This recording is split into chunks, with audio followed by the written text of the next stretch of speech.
പ്രിയപ്പെട്ടവരെ, American president Donald Trump തന്റെ രണ്ടാം ടേമിൽ നടത്തുന്ന ആദ്യ വിദേശ പര്യടനത്തിന്റെ ഒന്നാമത്തെ രാത്രി സൗദി അറേബ്യയിൽ അദ്ദേഹം അതിഥിയായി താമസിക്കുന്ന രാത്രിയിലാണ് ഞാൻ നിങ്ങളോട് സംസാരിച്ചുകൊണ്ടിരിക്കുന്നത്. പശ്ചിമേഷ്യയിൽ നിന്നുള്ള ഏറ്റവും പ്രധാനപ്പെട്ട വിവരങ്ങളിലൂടെ കടന്നു പോകുമ്പോൾ ട്രംപിന്റെ പശ്ചിമേഷ്യൻ സന്ദർശനം, സൗദി സന്ദർശനം തന്നെയാണ് ഏറ്റവും പ്രധാനമായി വാർത്തകളിൽ നിറയുന്നത്. ഒപ്പം കഴിഞ്ഞ ദിവസം നമ്മൾ പറഞ്ഞ ഹമാസ് മോചിപ്പിച്ച എയ്ഡൻ അലക്സാണ്ടർ, അദ്ദേഹം ഇസ്രായേലിൽ തന്റെ കുടുംബത്തോടൊപ്പം ചേർന്നു. സോഷ്യൽ മീഡിയയിൽ, ഇൻസ്റ്റഗ്രാമിൽ അദ്ദേഹം പോസ്റ്റൊക്കെ ഇട്ടു. സന്തോഷമായിരിക്കുന്നു. ഇതിനെ തുടർന്ന് ഇസ്രായേലിൽ നിന്ന് വളരെ പ്രധാനപ്പെട്ട ചില നീക്കങ്ങൾ ഉണ്ടാകുന്നു. ബെഞ്ചമിൻ നെതന്യാഹു നിയോഗിച്ച ഒരു പ്രത്യേക സംഘം ഇന്ന് ഖത്തർ തലസ്ഥാനമായ ദോഹയിൽ എത്തിയിട്ടുണ്ട്. അമേരിക്കയുടെ ഏറ്റവും പ്രധാനപ്പെട്ട എൻവോയികൾ, അതായത് സ്റ്റീവ് വിറ്റ്കോഫും ആദം ബോലറും അടക്കമുള്ളവർ നേരിട്ട് ചർച്ചകളിൽ പങ്കെടുക്കുന്നു. ബന്ദിമോചനവുമായി ബന്ധപ്പെട്ട ചർച്ചകൾ ഏറ്റവും നിർണായകമായ ഘട്ടത്തിലൂടെ കടന്നുപോകുന്നു എന്നുള്ള വാർത്തയാണ്. അതേസമയം തന്നെ വരുന്ന പ്രധാനപ്പെട്ട മറ്റൊരു വാർത്ത, ഖത്തറിലേക്ക്, നാളെ സൗദിയിൽ നിന്ന് ഖത്തറിലേക്ക് പോകുന്ന ഡൊണാൾഡ് ട്രംപിന് ഒരു പറക്കുന്ന കൊട്ടാരം തന്നെ നൽകാൻ കാത്തിരിക്കുന്നു ഖത്തറിന്റെ രാജകുടുംബം എന്നുള്ള വാർത്തയൊക്കെയാണ്. അപ്പൊ അതുമായി ബന്ധപ്പെട്ടും കുറച്ച് വിവാദങ്ങളൊക്കെ അമേരിക്കൻ മാധ്യമങ്ങളിലും അമേരിക്കയിലെ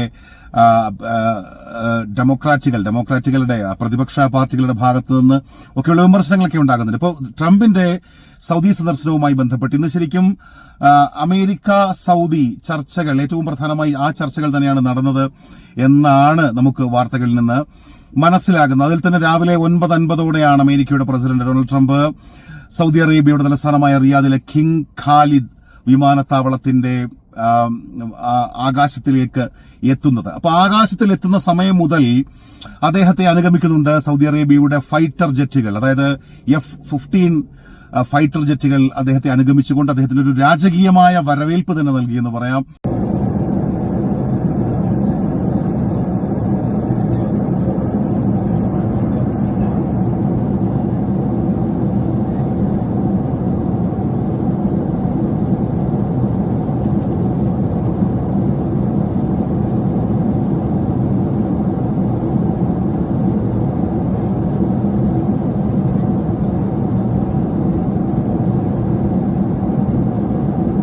അതിനുശേഷം അദ്ദേഹം റിയാദിലെ റോയൽ കോർട്ടിലേക്ക് വരുന്നു. അവിടെ വെച്ച് സൗദി കിരീടാവകാശി മുഹമ്മദ് ബിൻ സൽമാൻ അദ്ദേഹത്തെ സ്വീകരിക്കുന്നു. പിന്നീട് ഒരു കാപ്പി സൽക്കാരം, സൗദി അറേബ്യയുടെ തനതായ അല്ലെങ്കിൽ അവരുടെ ട്രഡീഷണലായ ഒരു ചടങ്ങൊക്കെ നടക്കുന്നു. അപ്പോൾ അതിനൊക്കെ ശേഷമാണ് സൗദി അറേബ്യയും അമേരിക്കയും തമ്മിലുള്ള അതിനിർണായകമായ കരാറുകൾ ഒപ്പിടുന്ന ഒരു ഘട്ടത്തിലേക്ക് കടക്കുന്നത്. അതിൽ തന്നെ ട്രംപ് പശ്ചിമേഷ്യയിലേക്ക് വരുന്ന സമയത്ത് തന്നെ അദ്ദേഹം പറയുന്നുണ്ടായിരുന്നു, ഇത് തന്റെ ചരിത്രപരമായ സന്ദർശനമാണ്. പശ്ചിമേഷ്യയിലേക്ക് താൻ നടത്തുന്ന സന്ദർശനം, തന്റെ ആദ്യ വിദേശ സന്ദർശനം, രണ്ടാമത്തെ ടേമിലെ ആദ്യ വിദേശ സന്ദർശനം എന്ന നിലയിൽ ഇത് ചരിത്രപരമാണ് എന്ന് ട്രംപ് പറഞ്ഞിരുന്നു. ഇപ്പൊ നമുക്ക് സൗദി മാധ്യമങ്ങളൊക്കെ റിപ്പോർട്ട് ചെയ്യുന്ന പ്രകാരം സൗദിയും അമേരിക്കയും തമ്മിൽ കഴിഞ്ഞ ദിവസവും നമ്മൾ പറഞ്ഞതാണ്, ഒരു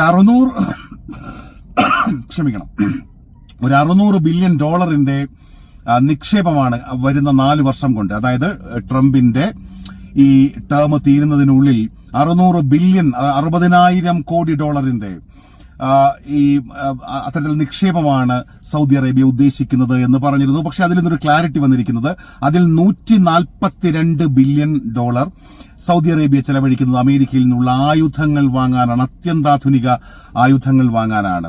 അതായത് ഇസ്രയേലിന് മാത്രം, ഇപ്പോൾ ഈ മേഖലയിൽ ഇസ്രയേലിന് മാത്രം സ്വന്തമായുള്ള F-35 ഫൈറ്റർ ജെറ്റുകൾ, സ്റ്റെൽത്ത് സംവിധാനം വരെയുള്ള ഫൈറ്റർ ജെറ്റുകൾ വാങ്ങാൻ സൗദി തീരുമാനിച്ചിരിക്കുന്നു. അപ്പൊ അതുമായി ബന്ധപ്പെട്ട കരാർ അടക്കം ഒപ്പിട്ടു എന്നാണ്. നമുക്ക് ആ കരാറുമായി ബന്ധപ്പെട്ട അല്ലെങ്കിൽ കരാറുകളുമായി ബന്ധപ്പെട്ട വളരെ വ്യക്തമായ വിവരങ്ങൾ ലഭിച്ചിട്ടില്ല. പ്രത്യേകിച്ചും സൈനിക കരാറുകൾ അല്ലെങ്കിൽ ആയുധ ഇടപാടുമായി ബന്ധപ്പെട്ട കരാറുകളെ കുറിച്ചൊന്നുമുള്ള വ്യക്തമായ സൂചനകൾ ലഭിച്ചിട്ടില്ല. എങ്കിൽ പോലും ഇവിടുത്തെ പശ്ചിമേഷ്യൻ മാധ്യമങ്ങൾ റിപ്പോർട്ട് ചെയ്യുന്ന പ്രകാരം ഇസ്രയേലിന് സ്വന്തമായിട്ടുള്ള അമേരിക്ക നൽകിയിട്ടുള്ള F-35 ഫൈറ്റർ ജെറ്റുകൾ വാങ്ങാനുള്ള കരാർ കൂടി ഇതിൽ ഉൾപ്പെടുന്നു എന്ന് പറയപ്പെടുന്നു. അങ്ങനെയാണെങ്കിൽ ഈ മേഖലയിൽ തന്നെ സൗദി അറേബ്യ അവരുടെ ഒരു ആയുധ ശക്തി എന്ന നിലയിൽ കൂടി സൗദി അറേബ്യ ഒരു ഇടം ഉറപ്പിക്കാനുള്ള ശ്രമം നടത്തുന്നു എന്ന് വേണം കരുതാൻ. ഇപ്പോൾ ഈ മേഖലയിലാണെങ്കിൽ നമുക്കറിയാം, ഇസ്രായേൽ വളരെ പ്രധാനപ്പെട്ട ഒരു സൈനിക ശക്തിയാണ്.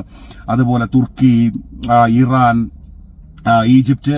അപ്പോൾ ഈ സൈനിക ശക്തിയിൽ എനിക്ക് തോന്നുന്നത് സൗദി അറേബ്യ കുറച്ചുകൂടി അവർക്കൊക്കെ പിറകിലായിരിക്കും. 24ാം സ്ഥാനമാണ്. അപ്പോൾ ഇസ്രയേലിന് 15ാം സ്ഥാനം, ഇറാന് 16ാം സ്ഥാനമൊക്കെ ആണെങ്കിൽ സൗദി അറേബ്യ അതിൽ 23 റാങ്കിങ്ങിൽ 23 റാങ്കിൽ അല്ലെങ്കിൽ 24 റാങ്കിലൊക്കെ വരുന്ന ഒരു രാജ്യമാണ്. അപ്പോ F-35 പോലെയുള്ള അത്യന്താധുനിക ഫൈറ്റർ ജെറ്റുകൾ അടക്കം $142 ബില്യൺ ആയുധ ഇടപാട് അമേരിക്കയുമായി നടത്താനുള്ള കരാർ ഒപ്പുവെച്ചു എന്ന് പറയുമ്പോൾ സൈനിക രംഗത്ത് ഒരു വലിയ കുതിച്ചുചാട്ടം, പ്രത്യേകിച്ചും വിഷൻ 2030മായി ബന്ധപ്പെട്ട് സമഗ്ര മേഖലകളിലും അത് ആയുധ രംഗത്തടക്കം പ്രതിരോധ രംഗത്തടക്കം സൗദി വലിയ കുതിച്ചുചാട്ടത്തിന് ഉള്ള കളമൊരുക്കുന്നു എന്നുള്ള വ്യക്തമായ സൂചനകൾ ആണ് ലഭിക്കുന്നത്. അതുപോലെ നിരവധി സഹകരണ കരാറുകളടക്കം ഇരു രാജ്യങ്ങളും തമ്മിലുള്ള വാഷിംഗ്ടണും റിയാദും തമ്മിലുള്ള സഹകരണത്തിന്റെ വളരെ പ്രധാനപ്പെട്ട പല കരാറുകളും ഒപ്പിട്ടു എന്നൊക്കെയുള്ള വാർത്തകൾ വരുന്നു. ഏതായാലും ഇന്ന് രാത്രി ട്രംപ് സൗദി അറേബ്യയുടെ അതിഥിയായി ഇവിടെ തങ്ങുന്നു. നാളെയാണ് ഈ GCC അമേരിക്ക ഉച്ചകോടി. അതിൽ 4 രാജ്യങ്ങൾ, സൗദി അറേബ്യ മറ്റ് 3 രാജ്യങ്ങളുടെ ഭരണാധികാരികളെ കൂടി ക്ഷണിച്ചിട്ടുണ്ട്. ഒമാന്റെ, ബഹ്റിന്റെ, കുവൈറ്റിന്റെ. അപ്പോൾ 3 രാജ്യങ്ങളുടെ ഭരണാധികാരികളും ഒപ്പം സൗദി രാജാവ്, കിരീടാവകാശി ഡൊണാൾഡ് ട്രംപ് ഇവരൊക്കെ പങ്കെടുക്കുന്ന അങ്ങനെ അമേരിക്ക GCC ഉച്ചകോടിയാണ് നാളെ ഇനി നടക്കാനിരിക്കുന്നത്. അപ്പോൾ അതിനുശേഷമായിരിക്കും, നാളെ ഉച്ചയ്ക്ക് ശേഷം ആയിരിക്കും ഡൊണാൾഡ് ട്രംപ് ഖത്തറിലേക്ക് പോവുക. അപ്പൊ ഖത്തറിൽ നിന്ന് നമുക്ക് ലഭിക്കുന്ന ഒരു വിവരം, രാജ കുടുംബം ഒരു ഫ്ലൈയിങ് പാലസ് തന്നെ ഒരു സമ്മാനമായിട്ട് നൽകാൻ ഇങ്ങനെ കാത്തിരിക്കുകയാണ്. ഡൊണാൾഡ് ട്രംപിന് എയർഫോഴ്സ് 1 അമ്പരപ്പിക്കുന്ന അല്ലെങ്കിൽ എയർഫോഴ്സ് 1 കടത്തിവെട്ടുന്ന ഒരു ബോയിങ് 747-8 സീരീസ് ആണ്. 747-8 വിമാനമാണ് ട്രംപിന് സമ്മാനമായി നൽകുന്നതെന്നാണ് നമുക്ക് മനസ്സിലാകുന്നത്. അങ്ങനെയാണെങ്കിൽ അത് ട്രംപിന് ഈ 4 വർഷക്കാലം അദ്ദേഹത്തിന്റെ എയർഫോഴ്സ് 1 പകരമായി ഉപയോഗിക്കാൻ പറ്റുന്ന തരത്തിലുള്ള ഇപ്പോൾ എയർഫോഴ്സ് 1 2 എയർഫോഴ്സ് 1 വിമാനങ്ങളാണ് അമേരിക്കൻ പ്രസിഡന്റ് ഡൊണാൾഡ് ട്രംപിന് ഇത്തരത്തിലുള്ള യാത്രകൾക്ക് ഉപയോഗിക്കാനായിട്ടുള്ളത്. ആ രണ്ടും ഏതാണ്ട് 90-ലും 91-ലും ഒക്കെ വാങ്ങിയതാണ് അല്ലെങ്കിൽ നിർമ്മിക്കപ്പെട്ടതാണ്.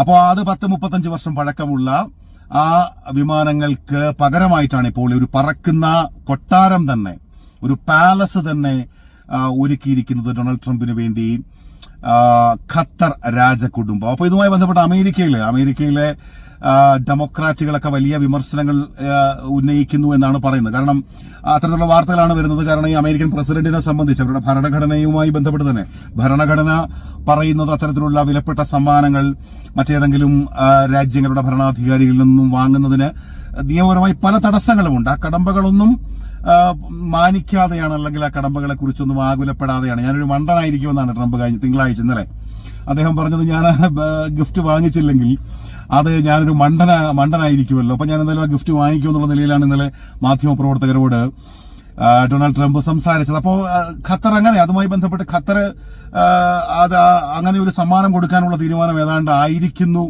എന്നുള്ള വിവരമാണ് ലഭിക്കുന്നത്. അപ്പോൾ അങ്ങനെ ഖത്തർ സന്ദർശനത്തിന് ശേഷം അദ്ദേഹം UAE-യിലേക്ക് പോകുന്നു. അങ്ങനെ പശ്ചിമേഷ്യൻ സന്ദർശനം ഇത് വളരെ പ്രധാനപ്പെട്ട വാർത്തയായി ഈ മേഖലയിൽ നിറയുമ്പോൾ ഏറ്റവും പ്രധാനപ്പെട്ട ഒരു ചോദ്യം, പലസ്തീനുമായി ബന്ധപ്പെട്ട് ഏത് തരത്തിലുള്ളൊരു തീരുമാനം, എന്ത് പ്രഖ്യാപനം ട്രംപിന്റെ ഭാഗത്തു നിന്നുണ്ടാകുമെന്നുള്ളതാണ്. കാര്യം പലസ്തീൻ ട്രംപിന്റെ മാത്രം ടേബിളിലല്ലോ ഇപ്പോൾ, അത് ഈ GCC രാജ്യങ്ങളുടെയും ഒപ്പം ട്രംപിന്റെയും കൂടി ടേബിളിലേക്ക് ഒരുമിച്ച് വരുന്ന ദിവസങ്ങളോ മണിക്കൂറുകളോ ആണ്. അപ്പൊ അതുകൊണ്ട് വളരെ പ്രധാനപ്പെട്ട എന്തെങ്കിലുമൊക്കെ പ്രഖ്യാപനം പലസ്തീനുമായി ബന്ധപ്പെട്ട് ട്രംപിന്റെ ഭാഗത്തു നിന്നുണ്ടാകുമെന്നുള്ളൊരു വലിയ പ്രതീക്ഷ ഈ മേഖലയിൽ നിന്നൊക്കെയുള്ള ഇപ്പോ വിശകലന വിദഗ്ധരൊക്കെ, മാധ്യമ പ്രവർത്തകരും കോളമിസ്റ്റുകളും ഒക്കെ ഇങ്ങനെ പ്രതീക്ഷയോടെ, ലോകം തന്നെ അങ്ങനെ ആ നിലയ്ക്കൊരു പ്രതീക്ഷ വെക്കുന്നുണ്ട്. പലസ്തീൻ വിഷയത്തിൽ ഒരു ശാശ്വതമായ പരിഹാരമുണ്ടാക്കാനുള്ളൊരു ഫോർമുല ട്രംപ് നിർദ്ദേശിക്കുമോ? നമുക്കറിയാമല്ലോ, സമാധാനത്തിനുള്ള നൊബേൽ സമ്മാനം വാങ്ങാനായി ഇങ്ങനെ കാത്തിരിക്കുന്ന ട്രംപിനെ സംബന്ധിച്ച് സ്വാഭാവികമായിട്ടും ഏതാണ്ട് 8 പതിറ്റാണ്ടോളം പഴക്കമുള്ള ഇസ്രയേൽ പലസ്തീൻ പ്രശ്നത്തിന് ശാശ്വതമായ ഒരു പരിഹാരം ഉണ്ടാക്കിയാൽ അതിനപ്പുറത്ത് മറ്റൊരു നേട്ടം വേണ്ടല്ലോ ട്രംപിനെ സംബന്ധിച്ച്. അപ്പൊ അതുമായി ബന്ധപ്പെട്ട് ട്രംപ്, നമുക്ക് അറിയാൻ കഴിയുന്ന വിവരം, കൃത്യമായും നെതന്യാഹുവിന് ചില സന്ദേശങ്ങൾ ട്രംപ് നൽകിയിട്ടുണ്ട് എന്നൊക്കെയുള്ളതാണ്. പക്ഷെ അപ്പോഴും നമുക്ക് ഇവിടെ നിന്ന് ഇപ്പോൾ ഇസ്രായേലിലെ മാധ്യമങ്ങളൊക്കെ വീണ്ടും ഉയർത്തുന്ന ചോദ്യം, എന്തുകൊണ്ട് ട്രംപ് ഈ പശ്ചിമേഷ്യൻ സന്ദർശനത്തിൽ ഇസ്രായേലിനെ ഒഴിവാക്കുന്നു എന്നുള്ള ചോദ്യമാണ്. നമുക്കറിയാമല്ലോ, ഇപ്പൊ അടിയാന്മാരെ വിളിക്കുന്നത് പോലെയാണ് ഇടയ്ക്കിടയ്ക്ക് ട്രംപ് നെതന്യാഹുവിനെ വിളിക്കുന്നത്. നെതന്യാഹു ഓടിക്കിതച്ച് പാഞ്ഞ് അവിടെ എത്തുന്നു.